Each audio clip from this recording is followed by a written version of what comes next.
Mustafa Khamenei ఏ మేరకు అక్కడ impact చూపించగలడు? Ali రజా అరాఫీ చాలా కీలకమైన వ్యక్తి.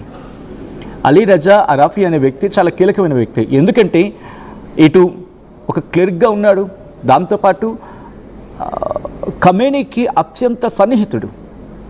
అంటే ఎటువంటి మైండ్ సెట్ ఉంటుంది, దాంతోపాటు చాలా దగ్గరగా ఆయన ఉన్నాడు. కాబట్టి ఇలాంటి సందర్భాల్లో వీళ్ళతో అంటే గల్ఫ్ కంట్రీస్తో ఎటువంటి సఖ్యత మెయింటైన్ చేయాలి, అట్ ద సేమ్ టైం ఏ లొకేషన్స్ని టార్గెట్ చేయాలి, ఎవరిని టార్గెట్ చేయాలి.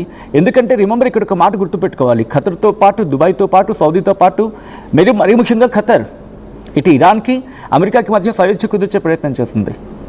అటువంటి ఇరాక్తో కానీ సౌదీతో కానీ అంటే దుబాయ్తో కానీ లేకపోతే కువైట్తో పాటు మిగిలిన దేశాలు బహ్రెయిన్ ఇవన్నీ ఉన్నాయి కదా, వీటితో మాట్లాడుతూ రిమెంబర్ మేము మిమ్మల్ని టార్గెట్ చేయట్లేదు, మీరు అమెరికన్ బేసెస్కి అక్కడ చోటు కల్పించారు కాబట్టి మేము వాటిని దాడి చేసే ప్రయత్నం చేస్తున్నాం, మీరు ఇప్పటికైనా వాటిని తిరిగి పంపించేస్తే బాగుంటుంది, లేకపోతే మేము దాడిని ఇంకా తీవ్రతరం చేస్తామని చెప్పి హెచ్చరించినట్టుగా. అంటే వాళ్ళతో ఉన్న ఒక గుడ్ నైబర్హుడ్ రిలేషన్స్ ఉంటాయి కదా, అవి కోల్పోకుండా వాళ్ళ ప్రిసైజ్డ్ టార్గెట్స్ గురించి మాట్లాడుకుంటూ అండ్ వాళ్ళకి కావాల్సిన లక్ష్యం ఏంటి, వాళ్ళు చేయాలనుకుంటుంది ఏంటి, అక్కడి నుంచి అమెరికా ప్రభావం లేకుండా అక్కడి నుంచి అమెరికాని తరిమి కొట్టాలి అనేది ఇక్కడ క్లియర్ కట్గా కనిపిస్తున్నమాట. దాన్ని కన్విన్స్ చేయగలిగేలా, దాన్ని కన్వే చేయగలిగేలా, రిలేషన్స్ ఇంకా బిల్డప్ అయ్యేలా గల్ఫ్ కంట్రీస్ కావచ్చు లేకపోతే ముస్లిం దేశాలకు తాము లీడ్ చెయ్యగలము మళ్ళీ అని చెప్పి ఒక దృఢమైన సంకల్పం కనిపించేలా. ఇరాక్ వాళ్ళకి సపోర్ట్గా ఉంది, సిరియా సపోర్ట్గా ఉంది. ఇరాన్ గురించి మాట్లాడిన సందర్భంలో ఇరాక్ వాళ్ళకి మద్దతుగా ఉంది, సిరియా మద్దతుగా ఉంది, యమన్ మద్దతుగా ఉంది, దాంతోపాటు లిబియా గురించి మాట్లాడుకునే సందర్భం లెబనాన్ మద్దతుగా ఉంది, ఇటు గాజా గురించి మాట్లాడుకునే సందర్భంలో అక్కడ మద్దతు ఉంది. బట్ గల్ఫ్ కంట్రీస్ మద్దతు కూడా అవసరమే అని చెప్పి స్ట్రాంగ్గా భావించే తరుణం వచ్చినప్పుడు అమెరికాని కనుక అక్కడి నుంచి తరిమి కొట్టేస్తే అప్పుడు పూర్తిగా పవర్ షేరింగ్. కానీ ఇక్కడ గుర్తుపెట్టుకోవాల్సిన అంశం ఏంటంటే సౌదీ అరేబియా కానీ లేకపోతే దుబాయ్ కానీ ఈ రెండు ఇరాన్ గుత్తాధిపత్యము లేకపోతే ఇరాన్ ఒక టాప్ పవర్గా అక్కడ నిలవడం వాటికి ఇష్టం లేదు. ఇది నిర్మోహమాటంగా ప్రపంచానికి మొత్తం తెలిసిన మాట. అందుకే ప్రస్తుతం ఏం చేస్తున్నాయి, అమెరికన్ బేసెస్కి అక్కడ చోటు ఇవ్వడం మాత్రమే కాదు, ఇరాన్ ఎదగకుండా చేసేందుకు ప్రయత్నాలు కూడా చేస్తున్నాయి. సో ఇప్పుడు అందుకే ఇరాన్ కూడా ప్రతిదాడిన తీవ్రతరం చేసింది, చావు దెబ్బ కొట్టే ప్రయత్నం చేస్తోంది. బట్ ఇది ఇక్కడితో ఆగుతుందా అంటే as of now biggest question mark. ఎందుకంటే కొద్దిసేపటి క్రితం చూసాం ఎటువంటి ప్రభావం చూపించిందనేది. మరి ముఖ్యంగా మాట్లాడుకుంటే సౌదీ అరేబియాలోని ఆరామ్కో రాస్ నటూరా అని చెప్పి అక్కడ ఎన్రిచ్మెంట్ జరుగుతూ ఉంటుంది. మరి ముఖ్యంగా ఈ క్రూడ్ ఆయిల్ని అక్కడ తీసుకొచ్చి రిఫైన్ చేయడం జరుగుతుంది, శుద్ధి చేయడం జరుగుతుంది. అటువంటి ప్రదేశాన్ని కొట్టిపారేస్తుంది ఈరోజు కొట్టిపారేస్తుందంటే అర్థం చేసుకోవచ్చు అక్కడ ఎటువంటి పరిస్థితులు ఉన్నాయనేది. ఇరాన్ దాడి చేసిన తర్వాత ఈరోజు ప్రపంచం మీద ఇంపాక్ట్ చూపించే అవకాశం ఉంది. సో ఇలా దాడి చేయగలిగిందంటే ఇరాన్ని వెనకాల నడిపిస్తోంది ఎవరు? ఎందుకంటే అందరూ సాధారణంగా అనుకుంది ఏంటంటే వన్స్ ఇది క్లియర్ అయిపోతే, ఒకసారి అయతుల్ అలీ ఖమేనీ వ్యక్తి మరణిస్తే కనుక కంప్లీట్గా చేతుల్లోకి వచ్చేస్తుంది, కంప్లీట్గా గ్రిప్ సాధించవచ్చు.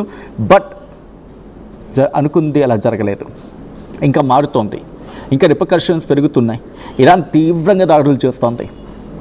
రీసెంట్గా ఇటు అరామ్కో మీద జరిగిన దాడి సౌదీలోని దానికి ఉదాహరణగా చెప్పుకోవచ్చు. ఈ కథనం మిమ్మల్ని కాస్త కలవరపరచచ్చు, అయితే మిమ్మల్ని కలవరపాటు గురి చేయడం ఆర్టీవీ ఉద్దేశం కాదు. కానీ ఇటువంటి కథనాలు చూసినప్పుడు కాస్త కలవరపాటు గురి అవకాశం ఉంటుంది కాబట్టి దీనికి సంబంధించి తగిన జాగ్రత్తలు తీసుకోవాలని ఆర్టీవీ సూచించడం జరుగుతోంది. This is a disturbing content, viewer description is highly advised.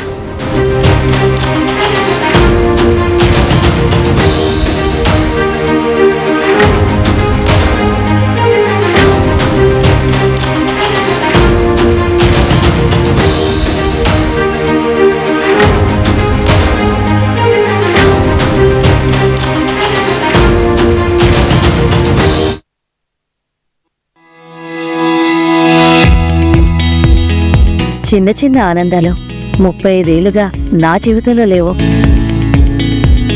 35 ఏళ్లుగా నేను డైపర్లలో బ్రతికాను. 6 సెంటీమీటర్ల ఫిస్టులా నా మూత్రాశయంలో లీకు కారణమైంది. ఎవరూ నాకు సహాయం చేయలేకపోయారు. ఏఐఎన్యూలో వైద్యులను కలిసే వరకు అక్కడ వారు రోబోటిక్ శస్త్రచికిత్సతో నాకు పరిష్కారం ఇచ్చారు. వారు నా ఆత్మవిశ్వాసాన్ని కూడా తిరిగిచ్చారు. Precision Care makes it possible. The Center for Robotic Surgery at AINU.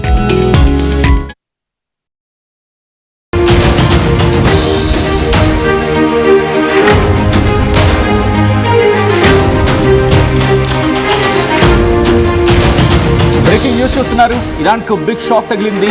తాత్కాలిక సుప్రీం లీడర్ అలీరజా రాఫీ మృతి చెందారా? ప్రస్తుతం ఈ అంశానికి సంబంధించి జోరుగా చర్చ జరుగుతోంది. అరాఫీ లక్ష్యంగా ఇజ్రాయెల్ దాడులు చేస్తోంది. ఈ దాడుల్లో అరాఫీ మృతి చెందినట్టుగా ప్రస్తుతం వార్తలు చక్కర్లు కొడుతున్నాయి. ఇజ్రాయెల్ దాడుల్లో అరాఫీ చనిపోయాడంటూ వార్తలు వినిపిస్తున్నాయి. అరాఫీ మృతిపై ఇంకా ఇరాన్ స్పందించలేదు.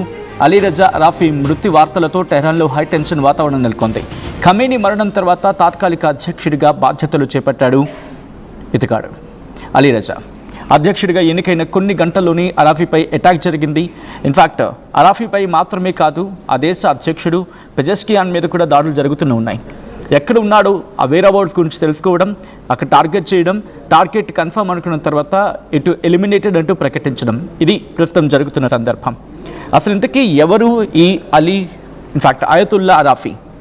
ఇంటరిమ్ సుప్రీం లీడర్గా బాధ్యతలు చేపట్టారు ఖమేనీ మరణానంతరం. 1959లో పుట్టిన ఇతగాడు 67 ఏళ్ల వయసు ఈయనకి.